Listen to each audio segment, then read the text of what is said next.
इसलिए क्योंकि आपकी इतनी टेरिटरी, आपकी बाउंड्री वो हर वक्त थ्रेट होगी अगर आपकी उस साइड पे जंग लगती है, तो वो भी चीजें यहाँ पे आना शुरू हो जाती हैं।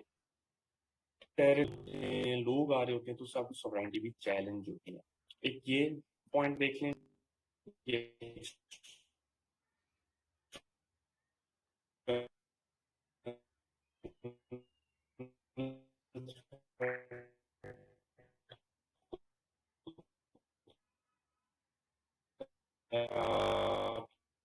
ये हमेशा और हर मुल्क के लिए जो आ जाती है वो ये है कि आपके मुल्क में अगर किसी दूसरे मुल्क की है, ये डायरेक्ट सिक्योरिटी थ्रेट नहीं।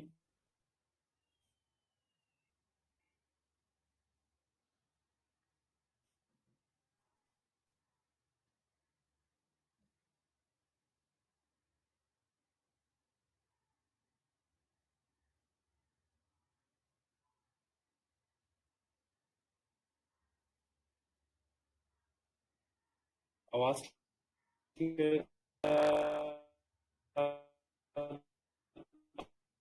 अब क्लियर हुई है?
जी आवाज आ रही है?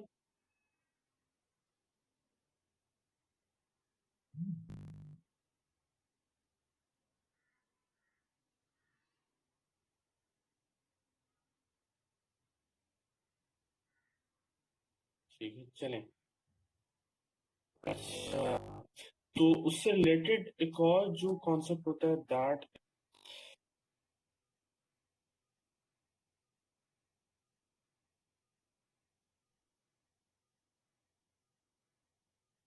तो ये आपकी सिक्योरिटी के लिए भी कह सकते हैं किसी हद तक थ्रेट हो, और आपकी सोवरेनिटी के लिए तो 100% थ्रेट है। उसकी वजह ये कि आपके मुल्क में आप जो है आपकी अपनी बालादस्ती होनी चाहिए, किसी और की आर्मी जो है वो नहीं होनी चाहिए। ठीक है,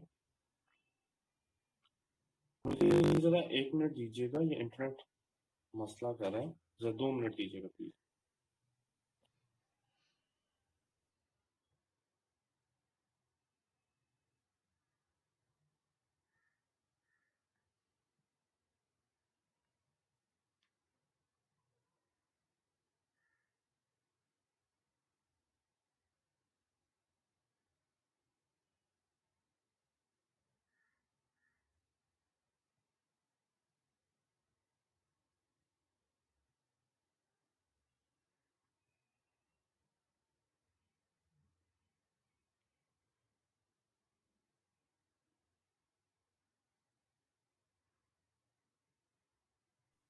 जी आवाज आ रही है?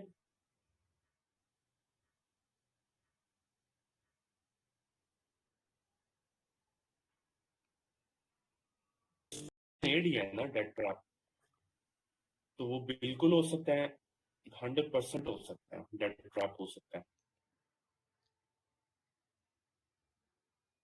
कि अगर हम फॉरेन पॉलिसी अपनी डिपेंडेंट रखेंगे, डिपेंडेंट नहीं होंगे, तो हमारी सॉवरेनिटी कॉम्प्रोमाइज नहीं होगी। जब आप दूसरों से कर्जे लेते हैं, then माननी पड़ती हैं, then you cannot pursue an independent foreign policy. Internal मसाइल को हल करने के लिए, ये भी एक यूटोपियन सी बात है, लेकिन ऐड करते हैं पॉलिटिकल सिस्टम अपना बेहतर करते हैं, डेमोक्रेसी स्ट्रॉन्ग करें, इंटर प्रोविंशियल हार्म। ये तो मैं आपको बस एक विंग बता रहा हूँ, हल तो बेतहाशा हो सकते हैं। You can come up with your own things, growth करें ताकि आपकी इकोनॉमी स्ट्रांग हो। वाटर क्राइसिस है तो वाटर उसको बेहतर करें, उससे रिलेटेड सोल्यूशन जो है वापस में ऐड कर सकते हैं, डिपेंडिंग कुछ कुछ सारे हम डिस्कस कर सकते हैं। वो तो अनलिमिटेड है, जितने थ्रेट्स हैं उतने सोल्यूशन है। ठीक है जी, यहां तक समझ आ गया आप लोगों को?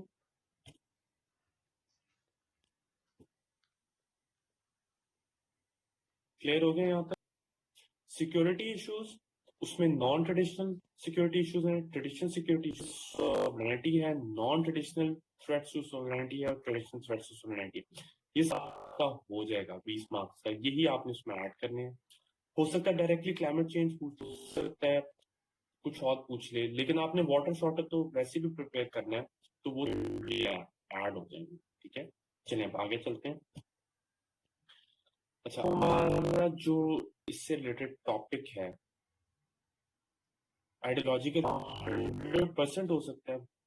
नॉन ट्रेडिशनल थ्रेट्स में कल्चरल थ्रेट हो सकता है, आइडियोलॉजी बिल्कुल हो सकता है, और ये है, आप ऐड करें इसको, जरूर हो सकता है कि वो जो है वो इसमें हो सकता है, बिल्कुल हो सकता है।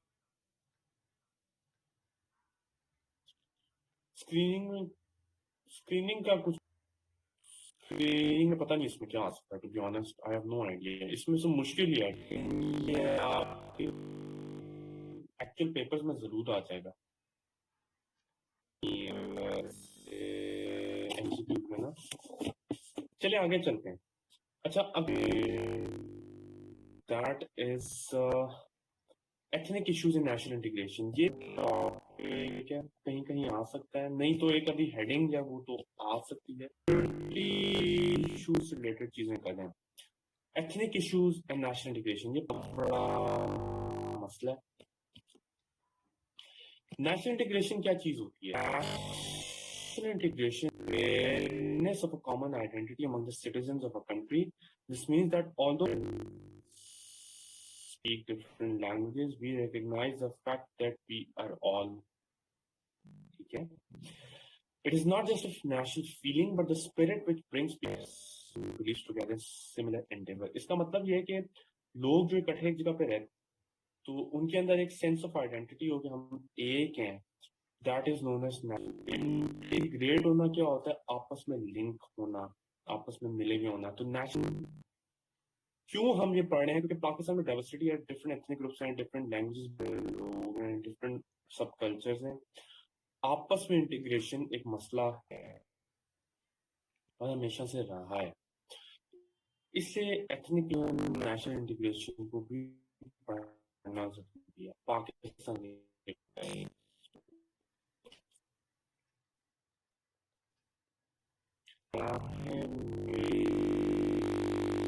ये चैलेंजेस क्या हैं, डिफरेंट किस्म के मसाइल हैं, नेशनल ग्रुप्स एग्जिस्ट करते हैं। एक मसला है पाकिस्तान नेशनल इंटीग्रेशन को, सेक्टेरियनिज्म है पाकिस्तान के वो इशू है, डिफरेंट सेक्ट्स एग्जिस्ट करते हैं, तो डिफरेंट सेक्ट्स जो हैं उससे भी नेशनल इंटीग्रेशन को जो है वो इशू हो सकता है। ये सारी फॉल्ट लाइन एग्जिस्ट करती हैं। फिर इंटर प्रोविंशियल डिस्कॉर्ड भी हो सकता है, तो ये मसला है। रीजनलिज्म है, एरिया को जो है थोड़ा सा वो करें। ठीक है जी, ये डिफरेंट फॉल्ट लाइन्स हैं जो कि एग्जिस्ट करती हैं। ठीक है,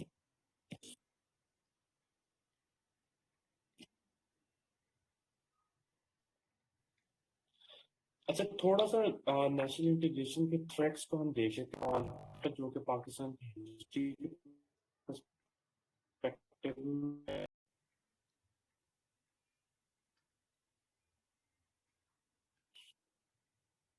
अभी भी आ रही है डिस्टॉर्शन?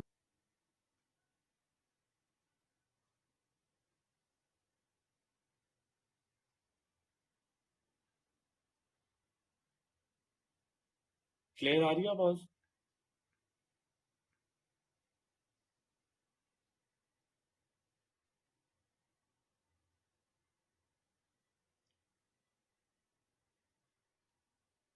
चलें। अच्छा, ठीक है। तो पाकिस्तान जब से बना है तो पाकिस्तान के ये मसाइल हैं।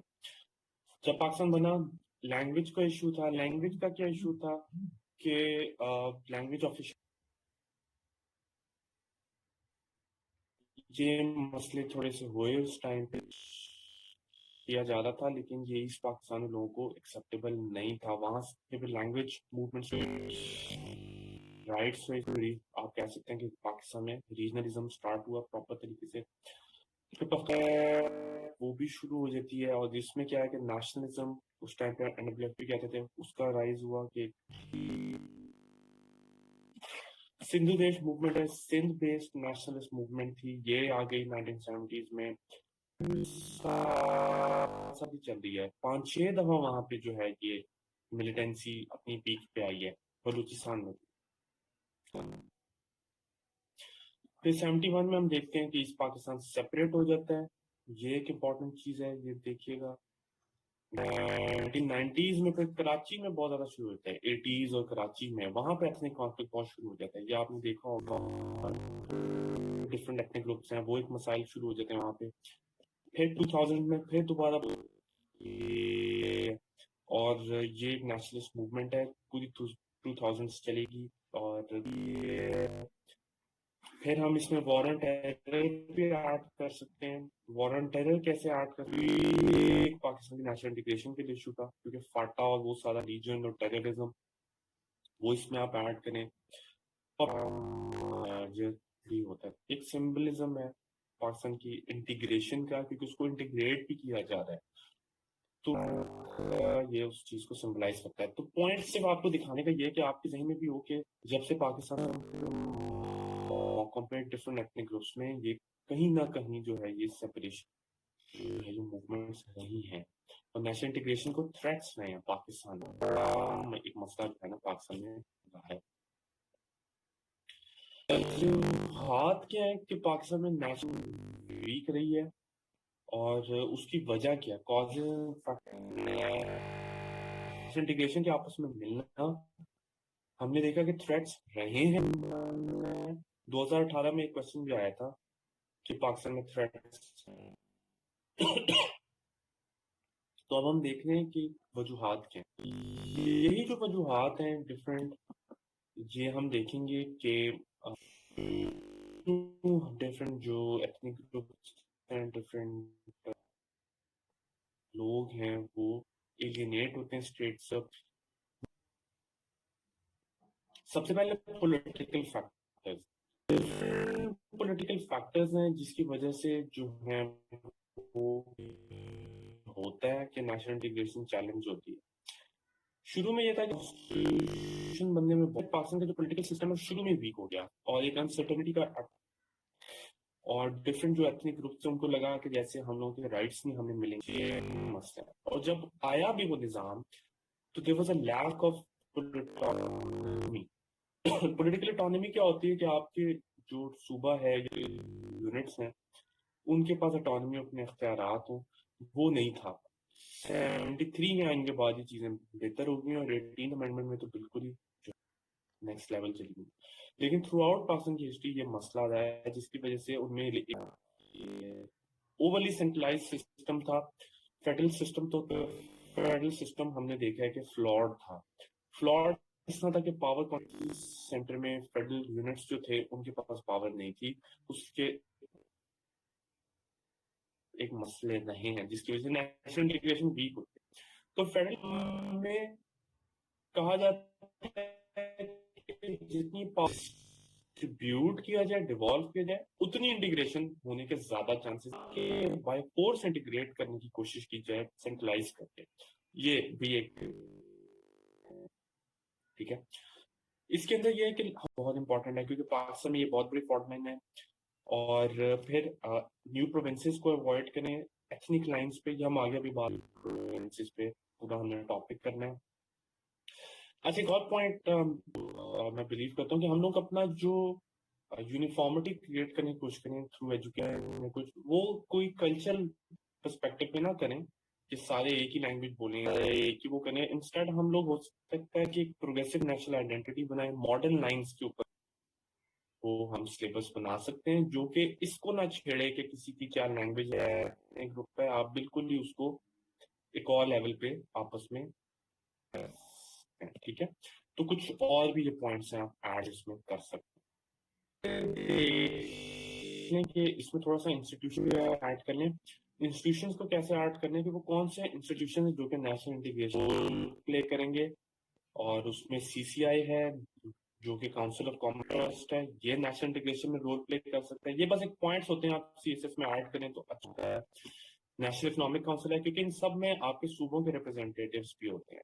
एनएफसी है, इन सब में आपके सूबों के रिप्रेजेंटेटिव्स होते हैं। तो ये जरूरी है कि ये भी रोल प्ले करें आपके सारे सूबों का पर्सपेक्टिव आगे देने में, ताकि पॉलिसी में सबका पॉइंट ऑफ व्यू, बलूचों का भी हो, पंजाबियों का भी हो, सबका हो, तो उस तरह भी आप नेशनल इंटीग्रेशन इंश्योर कर सकते हैं।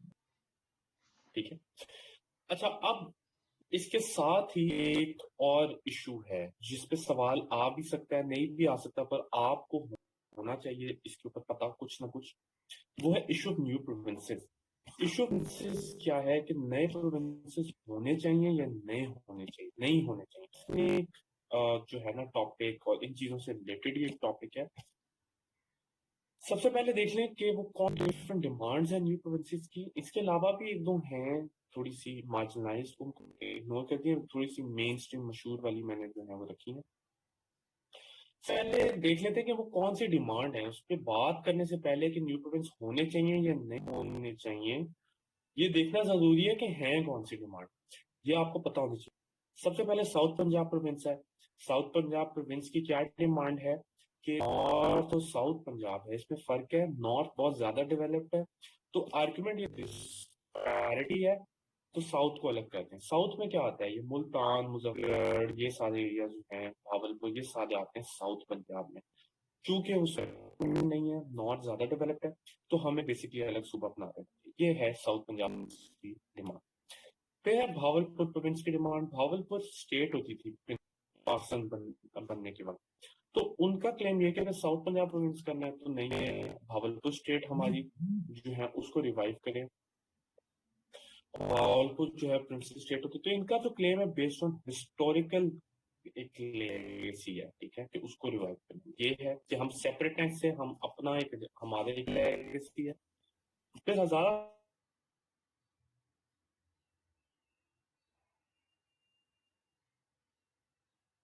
के NW north western frontier province को खैबर पख्तूनख्वा किया गया जो है, क्योंकि उसमें पख्तून रेफर कर दिया गया। तो फिर ये हजारा कम्युनिटी पख्तून ही होती। इन्होंने डिमांड किया है, ये होते कहाँ पे हैं, ये एबटाबाद में, हवेलियां, ये जो सारे इलाके। इन्होंने क्या हमें भी प्रोविंस दें क्योंकि हम तो पख्तून नहीं। लिंक बन गया, ठीक है। ये हजारा प्रोविंस है। अच्छा, फिर कराची प्रोविंस। और कराची प्रोविंस क्या है, ये जो वहां पे उर्दू कम्युनिटी है वो डिमांड करती है कि कराची, हैदराबाद, ये कुछ पार्ट्स हैं, इनको मिला के अलग प्रोविंस कर देना चाहिए, साउथ प्रोविंस। ये भी एक कंटेंशियस इशू है, कई लोग ये पसंद करते हैं। ये भी एक डिमांड है। फिर गिलगित बल्तिस्तान डिमांड है। गिलगित बल्तिस्तान का क्या है, Gilgit Baltistan is not a province with territory. तो आगे ये किया जाता है कि उसको प्रोविंशियल स्टेटस दिया जाए जैसे दूसरे प्रोविंस को दिया जाता है। डिफरेंट किस्म के हमारे यहाँ डिमांड्स हैं प्रोविंसेस की, ये आपके रडार पे होनी चाहिए। अगर तो आप इनको एक एक करके उसमें डिस्क्राइब भी कर सकते हैं कि ये डिमांड खत्म होंगे, जब गुर्बत खत्म होगी, लोगों में अकल आएगी, लिटरेसी को फैलाएं और एक्सट्रीमिस्ट आइडियाज को जो है वो काउंटर करें। एजुकेशन, डी रेडिकलाइजेशन प्रोग्राम्स हैं जो ऑलरेडी मिलिटेंसी और इन चीजों की तरफ जा चुके हैं,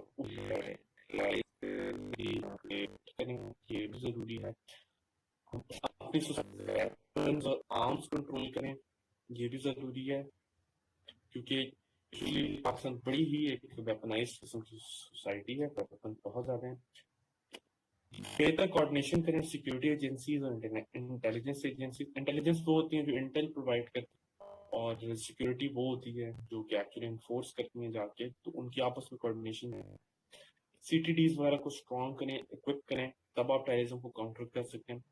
और सोशल रिसर्च स्ट्रॉन्ग करें इस सेंस में कि जब आपको पता होगा कि कहाँ पे इनेबलिंग फैक्टर्स हैं, कहाँ पे ये इंसिडेंट ज्यादा हो रहे हैं, अच्छी आपकी रिसर्च हो, स्टेटिस्टिकल एनालिसिस हो, तो आप वहाँ पे इंटरवेंशन कर सकते हैं, सोशल इंटरवेंशन कर सकते हैं कि इस एरिया में इतनी डेवलपमेंट होनी चाहिए, यहाँ पे ये बहुत इंपॉर्टेंट है। अगर आपको पता है कि एक जगह पे एक सर्टेन फैक्टर्स की वजह से ये चीजें ज्यादा फैलती हैं, तो आप वहां पे इन्वेस्ट करें जहां पे लॉन्ग टर्म आपके मुल्क को फायदा हासिल हो, ठीक है, तो इसकी जो है वो फायदा होता है। तो ये हमने देख ली है डिफरेंट ये जो है इसके सोल्यूशन। जी, समझ आ गया आप लोगों को?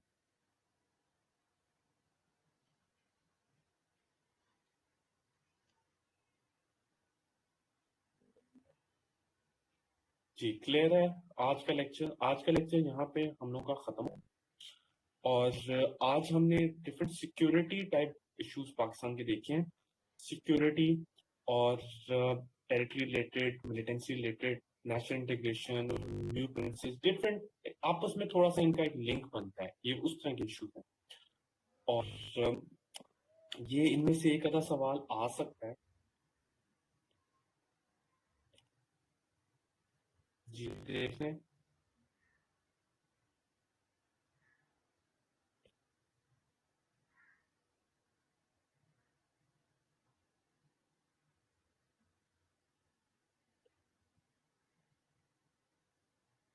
ये इनिशियल स्लाइड्स देखें।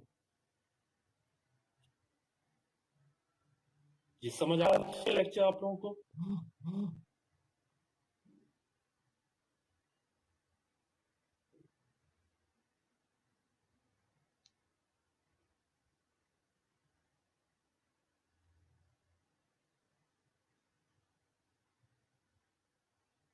चलें, आई होप आज का लेक्चर आप लोगों को समझ आया। Recording stopped.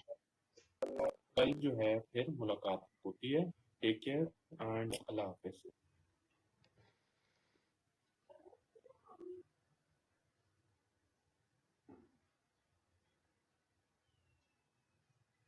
टीम में नैरेटिव्स आते हैं तो फिर वो जो है ना लोग उस तरफ निकल जाते हैं, टेररिज्म की तरफ, मिलिटेंसी की तरफ, सेशनिस्ट मूवमेंट्स की तरफ, स्टेट की तरफ बगावत, ये सारा कुछ फिर तब होता है। अच्छा, फिर कुछ और फैक्ट के रहे जैसे कि वॉलंटायर वगैरह में कोलेटरल डैमेज भी एक मसला था। कोलेटरल डैमेज होता है कि जब कुछ जंग होती है, जैसे ड्रोन अटैक्स थे, उसकी वजह से भी लोग आते हैं, ये भी कई दफा वजूहत, साइकिल क्रिएट हो जाता है। फिर lack of social justice and rule of law, ये भी एक मसला है।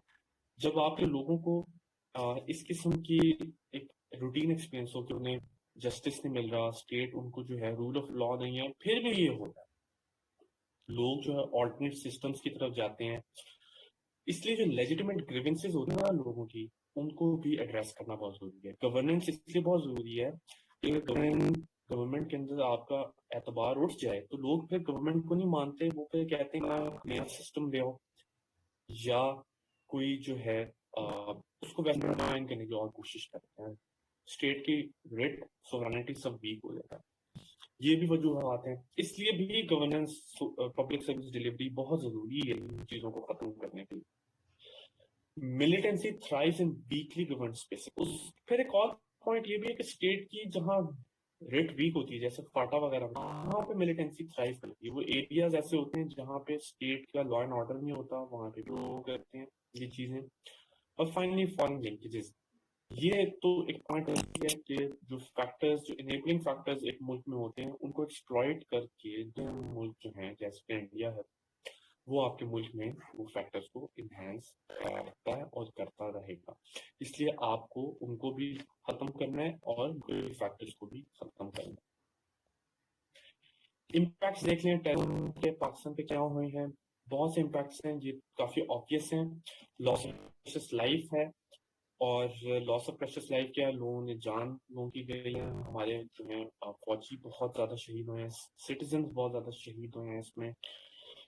फिर इसका एक इम्पैक्ट ये भी है कि एक्सट्रीमिस्ट आइडियोलॉजीज फैली हैं, तो एक विशेष साइकिल है। टेररिज्म एक्सट्रीमिस्ट आइडियोलॉजी से क्रिएट होता है और फिर उसके बाद वो फैलता है। जैसे ये वाकयात होते जाते हैं, वो और लोग उस तरफ जाना शुरू हो देते हैं। ये पता नहीं क्या एक फिनोमिना है। फिर पाकिस्तान के लोगों की साइकी पे इफेक्ट हुआ है। जितने लोग टेररिस्ट विक्टिम्स हैं, जिनकी फैमिली, जिनके बच्चे इसमें मरे हैं, उनकी साइकोलॉजी पे बहुत इफेक्ट हुआ है। ठीक है, ये एक बहुत बड़ा पॉइंट है। फिर इकोनॉमिक डेवस्टेशन है। इकोनॉमिक डेवस्टेशन क्या है? इकोनॉमिक डेवस्टेशन हमने देखा कि हमारा जो गवर्नमेंट है वो कहते हैं कि हम लोग को 126 बिलियन यूएस डॉलर्स जो है वो नुकसान हुआ इकोनॉमिक का, इनडायरेक्ट डायरेक्ट, जैसे कि टूरिज्म इंडस्ट्री, जैसे कि और 10 तरह की सारी चीजें हैं। ठीक है, और पाकिस्तान को एड से जो है वो 18 मिलियन, तो पाकिस्तान को बहुत ज्यादा नुकसान इकोनॉमिक, सोशल और इस तरह से डिफरेंस। अब देखते हैं थोड़े से सोल्यूशन वगैरह के, टेररिज्म या मिलिटेंसी को खत्म कैसे कर सकते हैं।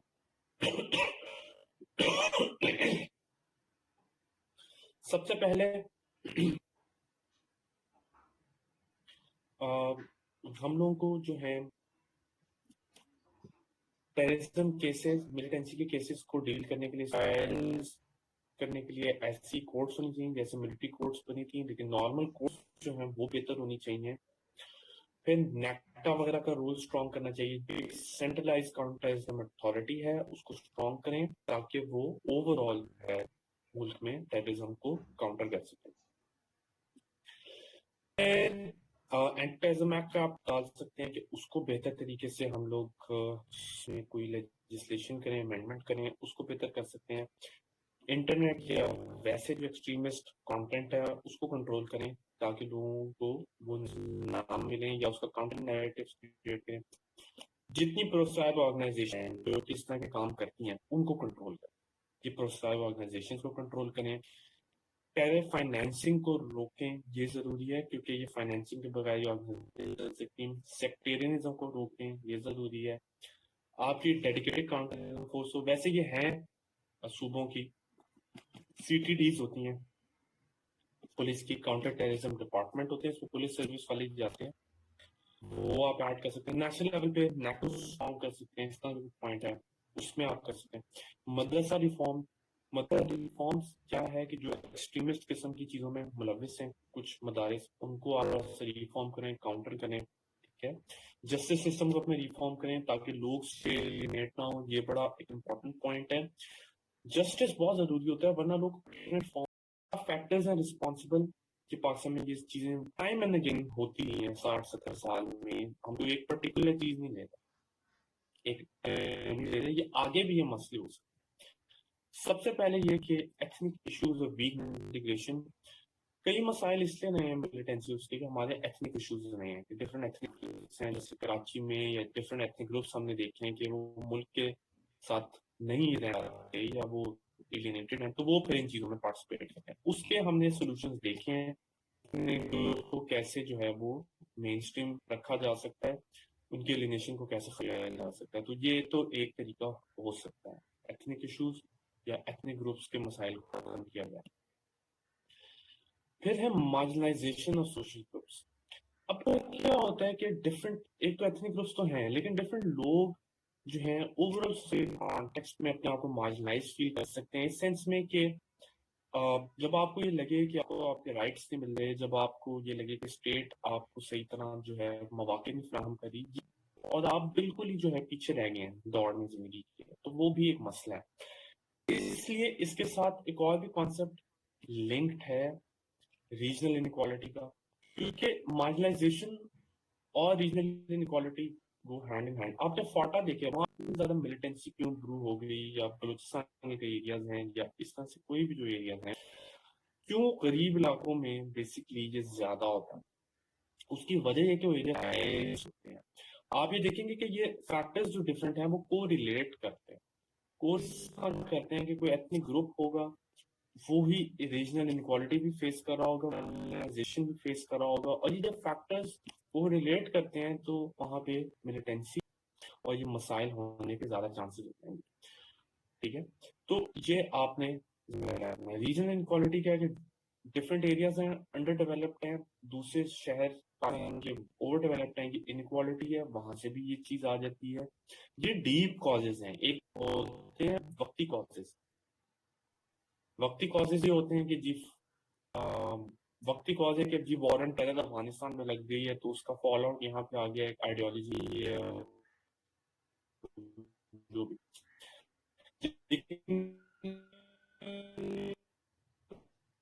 डीप कॉजेज जो इनेबलिंग जो इनेबल करते हैं वो सारा होना, इसलिए आपने इनेबलिंग फैक्टर्स को भी खत्म करना। फिर यूथ एलिनेशन फ्रस्ट्रेशन, ये भी इंपॉर्टेंट है। देखिए मिलिटेंसी में आप देखेंगे कि आप अगर स्टेटिस्टिकल तो सर्टेन एज ग्रुप्स मिलेगा आपको, पहले से सर्टेन एज ग्रुप्स और लोग मिलेंगे। इसलिए जरूरी है कि आप अपनी यूथ को सही तरह जान रहे हैं। में इतनी ज्यादा यूथ है 60%, अब वो एक डबल एज सोर्ड है, अगर उनको नौकरी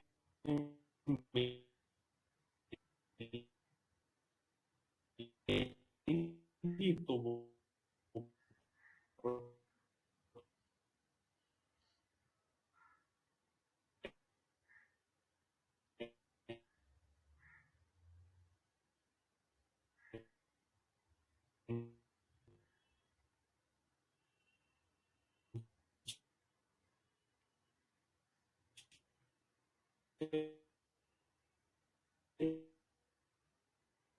नौकरी मिलेंगी तो वो बहुत डेंजरस हो सकती है।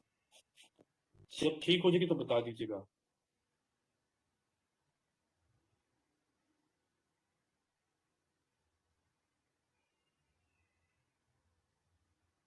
अभी ठीक है, आवाज आ रही है?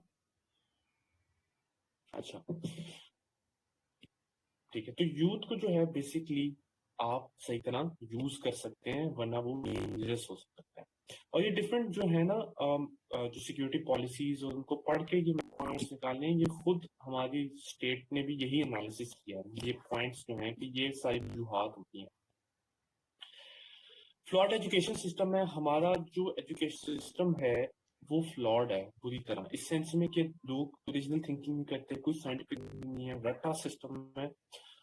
उसकी वजह से जहन बंद होते हैं, लोग ओरिजिनल सोच सकते हैं। ये एक बहुत बड़ा मसला है हमारा एजुकेशन सिस्टम, क्रिटिकल थिंकिंग और प्रोग्रेसिव थिंकिंग को प्रमोट नहीं करता। ये एक बहुत बड़ा एक मसला है। हम लोग की ओवरऑल सोसाइटी जो है वो इंटेलेक्चुअली इसलिए ग्रो नहीं करती। फिर पाकिस्तान में एक्सट्रीमिस्ट नैरेटिव्स बहुत ज्यादा प्रोलिफरेट करते हैं। प्रोलिफरेट करना होता है कि फैलना।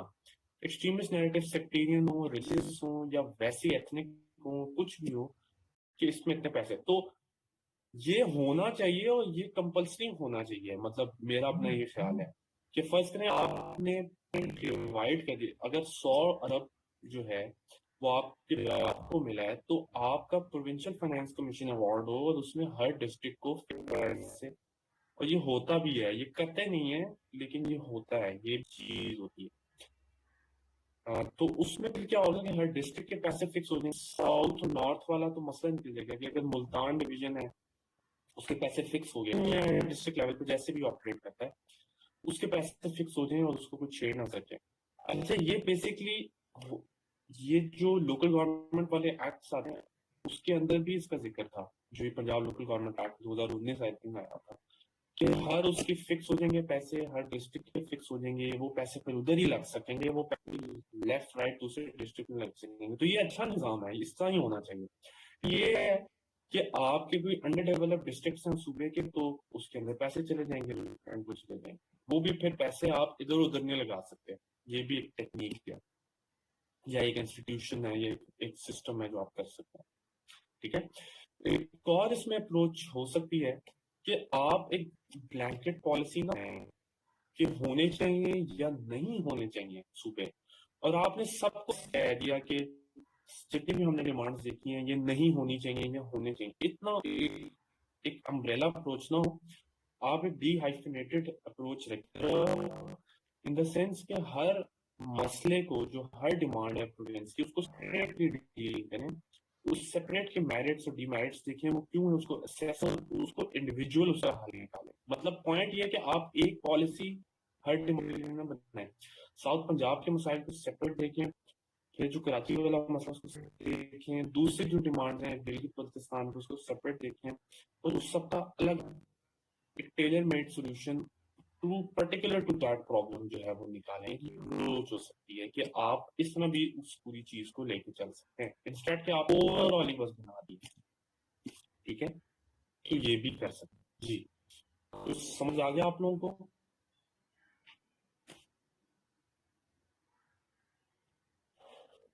कि न्यू प्रोविंसेस की क्या डिफरेंट साइट्स हैं, क्या डिफरेंट डिसीजंस हो सकती हैं, और इसमें कुछ नया ऐड करना चाहते हैं तो कर लें, होनी चाहिए नहीं होनी चाहिए, अगर हो तो क्या होना चाहिए।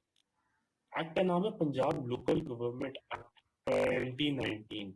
ये पंजाब के लिए है क्योंकि प्रोविंसेस अपना अपना देते हैं ना। Punjab local government act, Punjab local government act 2019 जो लोकल गवर्नमेंट का निजाम इस्टेब्लिश करता है, इसको देख लीजिएगा। उसमें ये पीएफसी का भी जिक्र है, लेकिन ये पूरे पढ़ने के लिए इतना टाइम नहीं आपके पास, बस आप जनरल जेन में रखें। How are American states different from our provinces?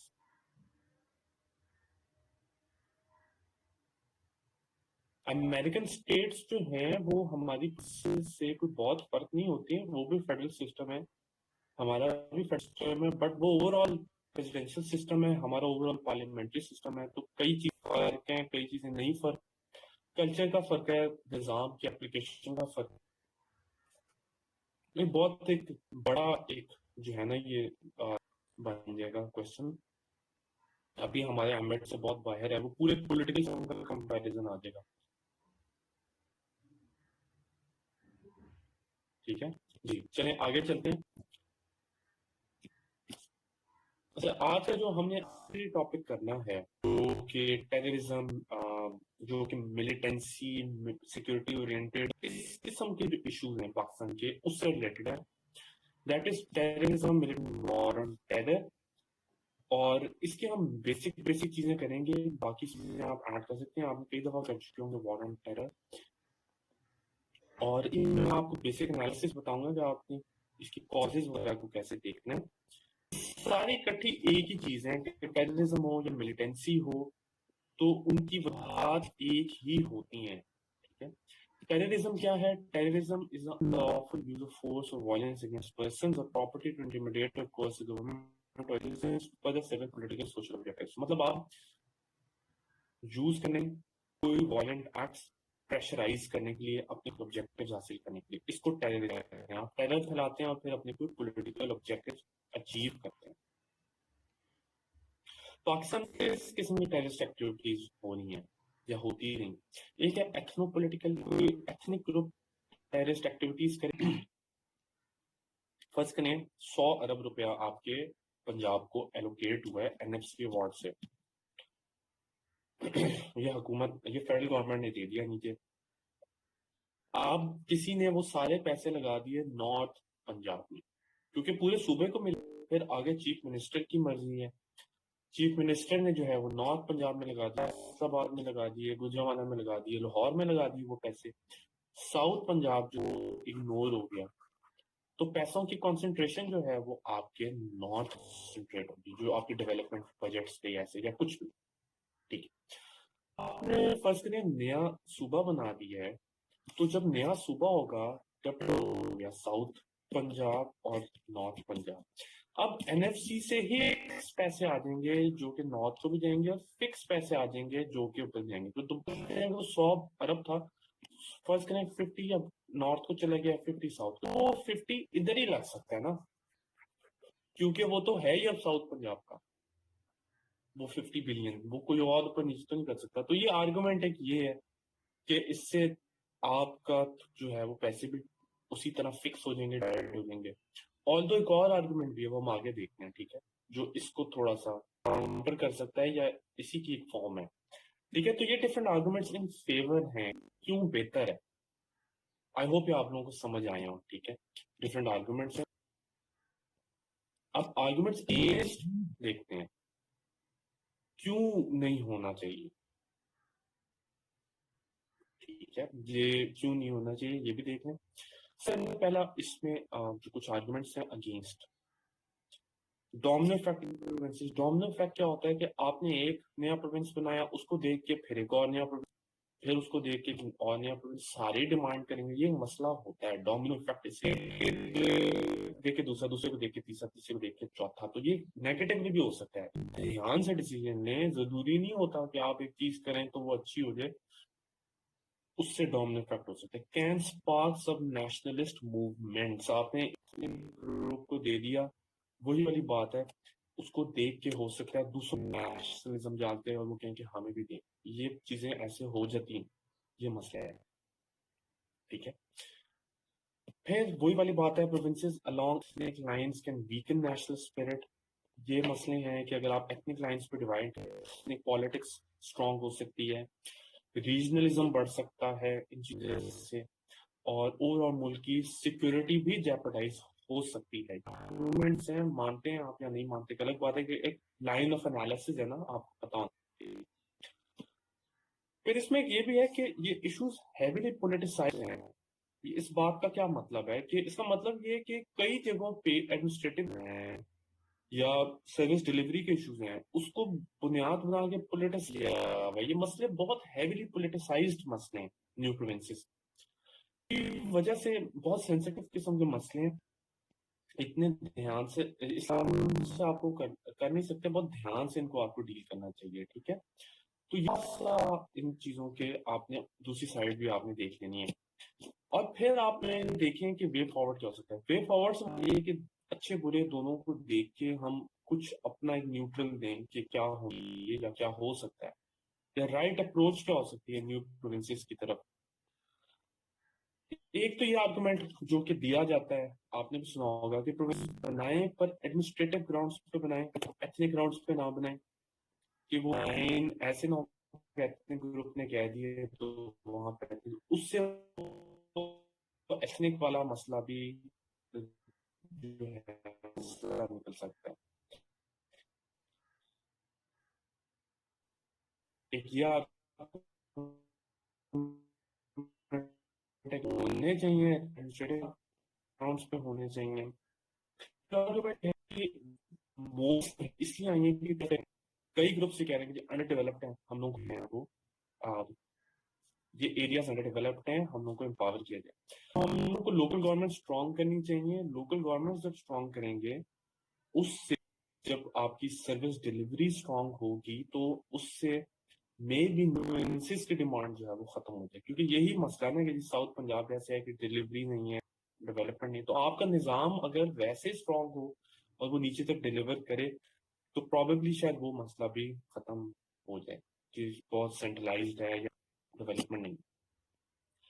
अच्छा, एक और चीज होती है जिसे हम कहते हैं एफसी, प्रोविंशियल फाइनेंस कमीशन। जैसे एनएफसी होता है, सूबे के लोगों की मर्जी जो है वो रिप्रेजेंट होती है, तो वो भी जब कहेंगे कि ठीक है हम कहते हैं 2/3 मेजोरिटी पास करेंगे तो सूबा बनेगा, तो आपके जहन में ये प्रोसेस होना चाहिए। प्रोसेस होना क्यों जरूरी है, मैं आपको वजह बताता हूँ। हो सकता है आपकी फेडरल गवर्नमेंट ऐसी हो कि जो पार्लियामेंट में पास करा ले, लेकिन उस सूबे के अंदर ऐसी गवर्नमेंट हो जो कि वो ना कराना चाहे, तो ये फिर कॉन्फ्लिक्ट यहाँ पे क्रिएट हो सकता है। तो थोड़े ये आपके जहन में प्रोसीजर भी होना चाहिए कि इट्स नॉट दैट सिंपल। हाँ, अगर एक फेडरल गवर्नमेंट सेंटर में भी एक ही पार्टी की हो और सूबे में भी उसी की हो तो वो ये इजीली करा सकता है, लेकिन वो फिर किसी ऐसे सूबे में नहीं करा सकता जहां पे उसके पास प्रोविंशियल मेजोरिटी ना हो। ठीक है, वहां पे उसकी गवर्नमेंट ना हो। तो ये एक थोड़ा सा प्रोसीजर आप जहन में रखिएगा। अच्छा, अब हम दोनों साइड्स देखेंगे। दोनों साइड्स कैसे देखेंगे कि फेवर में क्या है आर्गुमेंट और अगेंस्ट क्या आर्गुमेंट्स, ताकि आप दोनों से इक्विप्ड हो और आप पेपर में दोनों साइड्स भी ले सकते हैं, और पेपर में दोनों साइड्स लेके फिर एक फाइनल अपना वर्डिक्ट दे दें। ये बेहतर अप्रोच। डिबेट एकेडमिक है तो इसको आप यूं कर सकते हैं। कोई ऐसा इशू नहीं है जिसमें आपने एक साइड पकड़नी है, आपके पास दोनों आर्गुमेंट होगी। अभी डिफरेंट आर्गुमेंट है, डिफरेंट जगहों से मैंने इकट्ठे किए हैं, या जो मुझे समझ आए उसमें मसले भी निकाल सकते हैं, अपने भी ऐड कर सकते हैं। पहले थोड़ा सा समझने की कोशिश करते हैं कि आर्गुमेंट्स इन फेवर क्या है, क्यों होने चाहिए, उन लोगों के आर्गुमेंट्स देखें। पहला point administrative efficiency. Administrative efficiency क्या होती है कि जाहिर है जो बहुत बड़ा एरिया होगा तो उसको मैनेज करना थोड़ा मुश्किल होता है। जैसे पार्टीशन ऑफ बंगाल हुई थी 1906 में, क्योंकि बहुत बड़ा सूबा था बंगाल का, उसको तोड़ वेस्टर्न बंगाल और ईस्टर्न बंगाल एंड आसाम बना दिया। अब वो वाली बात है, एडमिनिस्ट्रेटिव क्या है कि जैसे नॉर्थ साउथ है पंजाब के जी कैसे हो जाएगा manage. Punjab is as big as many countries, मतलब साइज भी बड़ा, पॉपुलेशन भी बहुत ज्यादा है, तो एडमिनिस्ट्रेटिव एफिशिएंसी होगी। ठीक है, उसकी वजह क्या है, देखिए ना, अभी ये आपने सुना होगा एक साउथ पंजाब सेक्रेटेरिएट भी बनाया हुआ, क्योंकि अगर किसी बंदे ने कोई काम कराना है वो ऑल द वे कैपिटल में आएगा, लाहौर पे अपने काम कराएगा, कोई भी उसका सेक्रेटेरिएट का काम है तो वो वापस जाएगा। फिर अगर फर्ज करें सूबा दो हिस्सों में इसको ब्रेक कर देते हैं, अब क्या होगा कि आपका एक कैपिटल ऊपर बन गया, पूरा सेक्रेटेरिएट एक ऊपर होगा, एक सेक्रेटेरिएट होगा, आपका सीएम, आपकी पार्लियामेंट, आपका सेक्रेटरी, वो नीचे ही आ गया ना, टोटली उधर ही उसने फोकस करना है, उसका ताल्लुक ही टेरिटरी सेपरेट हो गई। तो अब लोग अपना उधर इंटरनली वो कर सकते हैं, तो ये एडमिनिस्ट्रेटिव एफिशिएंसी कहलाता है। ये एडमिनिस्ट्रेटिव एफिशिएंसी का आर्गुमेंट है, इसलिए होना, ये एक आर्गुमेंट हो गया। फिर इसमें एक और आर्गुमेंट के एम्पावरमेंट एथनिक ग्रुप्स। अब ये क्या आर्गुमेंट है, ये आर्गुमेंट ये है कि डिफरेंट एथनिक ग्रुप्स अगर ये कहें कि साउथ सॉरी कराची होना चाहिए, हजारा प्रोविंस होना चाहिए, इस किस्म की कोई डिमांड है, वो एथनिक ग्रुप्स करने हैं ये डिमांड, तो अगर आप उनको अलग से दे देंगे तो वो एम्पावर्ड फील करेंगे, और जब वो एम्पावर्ड करेंगे तो बेहतर होगा, वो मिलिट्री की तरफ नहीं जाएंगे या वो एक्सट्रीम उस मेजर्स की तरफ नहीं जाएंगे। इसकी दूसरी साइड भी है कि आप एथनिक लाइंस पे बनाएंगे तो फिर हर एथनिक, और ये भी एक साइड ऑफ द आर्गुमेंट है। ओके, ये भी एक पॉइंट है। फिर अगली चीज है कि डिस्ट्रीब्यूशन ऑफ पावर। जब आप मतलब सूबे बनाएंगे तो पावर की डिवाइड हो जाएगी, जाहिर है। देखिए ना, ये फर्ज करें आपकी ये एक सूबा है, इसकी 100 पावर है, मैं थ्योरेटिकल बात कर रहा हूँ, इसको जब आप ब्रेक करेंगे तो वो पावर 50-50 डिवाइड हो जाएगी। अब वो यहीं पे ही 50 पावर जो है वो कॉन्सेंट्रेट होके लाएंगे। इसके साथ ही कॉन्सेप्ट है स्ट्रॉन्ग फेडरलिज्म का। Strong federalism in the sense कि ज्यादा यूनिट, जब एक नया सूबा बन जाएगा उसको सेनेट में भी जगह मिलेगी, उसको नेशनल असेंबली सीटें मिलेंगी, तो आपका फेडरलिज्म स्ट्रांग होगा, ज्यादा यूनिट्स होंगे, आपका पूरा यूनिट ऑटोनोमस होगा, आपकी मर्जी बेहतर तरीके से कर सकता है, लोगों की बिल को बेहतर प्रेजेंट कर। ये एक आर्गुमेंट है। National integration to empowerment of groups, ये वाला आर्गुमेंट और ये एक ही है, एम्पावरमेंट ऑफ एथनिक ग्रुप्स। और ये वाला, अगर आप जो एग्रीड ग्रुप्स हैं उनको इस तरह से एम्पावर करेंगे तो बेहतर है। फिर एक और point, physical decentralization financial devolution through NFC. ये पॉइंट मुझे समझ में आता है। ये देखो होता क्या है, एनएफसी वार्ड क्या करता है कि आपके फंड्स को फिक्स कर दो, सूबे को देंगे इतने पैसे, सूबे को देंगे। जब आपने एक नया सूबा बना दिया, फर्स्ट अभी क्या होता है